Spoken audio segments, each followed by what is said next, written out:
कभी कभी सच देखने के लिए बस आम समझ की जरूरत होती है।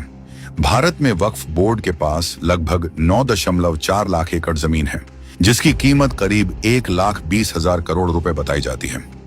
वक्फ बोर्ड ने जो ये संपत्ति जमा की है, ये सिर्फ दान से नहीं की गई, बल्कि 1995 में कांग्रेस ने वक्फ बिल के सेक्शन 40 के तहत वक्फ बोर्ड को यह अधिकार दे दिया था कि वो ये तय कर सकता है कि कोई भी संपत्ति वक्फ की है या नहीं, जिसके चलते बोर्ड किसी भी संपत्ति को वक्फ करार कर देते थे। वो भी सिर्फ इस बहाने से क्योंकि वो उसे किसी भी धार्मिक कारण से इस्तेमाल कर रहे हैं।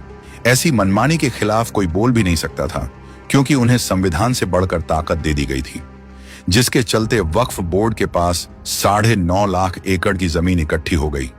अब जरा सोचिए, क्या इस समुदाय के लोग वाकई इतने समृद्ध हैं कि वो खुद 9,04,000 एकड़ जमीन दान कर सकें? अगर यह सच होता तो इसका मतलब निकलता कि भारत के अल्पसंख्यक अमेरिका और इजराइल के यहूदियों से भी ज्यादा अमीर हैं। लेकिन हकीकत बिल्कुल उलटी है। वक्फ बोर्ड की ज्यादातर जमीन जबरदस्ती कब्जाई गई है। कांग्रेस ने 1995 में वक्फ बोर्ड की इस लूट को कानूनी बना दिया।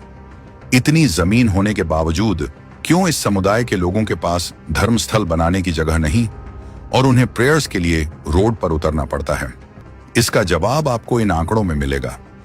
वक्फ की 9.4 लाख एकड़ जमीन में से केवल 14% पर धर्मस्थल और मदरसे हैं, 17% पर कब्रिस्तान बने हैं।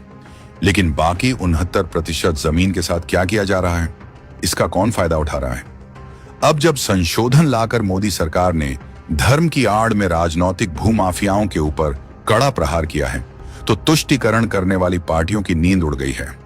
कांग्रेस गरज रही है, ओवैसी बौखलाकर बिल फाड़ रहे हैं। क्यों? क्योंकि 2001 से 12 के बीच 2 लाख करोड़ की वक्फ की संपत्ति निजी संस्थानों को हस्तांतरित करके औने पौने दाम पे 100 साल की लीज दे दी गई। 500 करोड़ की कीमत वाली वक्फ संपत्ति पर 5 स्टार होटल को महीने 12,000 रुपए के किराए पर दे दिया गया। वक्फ प्रॉपर्टी की केवल भाड़े से इस समुदाय के पिछड़े और गरीबों का इतना कल्याण हो सकता है कि उन्हें किसी आरक्षण और फ्री बीज की जरूरत ना पड़े। लेकिन धर्म के ठेकेदार चाहते ही नहीं है कि यह समुदाय समृद्ध और आत्मनिर्भर हो, क्योंकि फिर इनकी तुष्टीकरण की दुकान बंद हो जाएगी। लेकिन मोदी सरकार ने लोकसभा को सुबह 11 बजे से लेकर रात को 2:45 बजे तक चलाकर इनके नापास मंसूबों पर ताला लगा दिया है और अब से कोई भी किसी भी जमीन पर बिना कागज दिखाए दावा नहीं कर सकता। अब वक्फ ट्राइब्यूनल के फैसले को भी कोर्ट में चैलेंज किया जा सकता है। अब धर्म के आधार पर बनाया कानून नहीं, सिर्फ संविधान ऊपर होगा।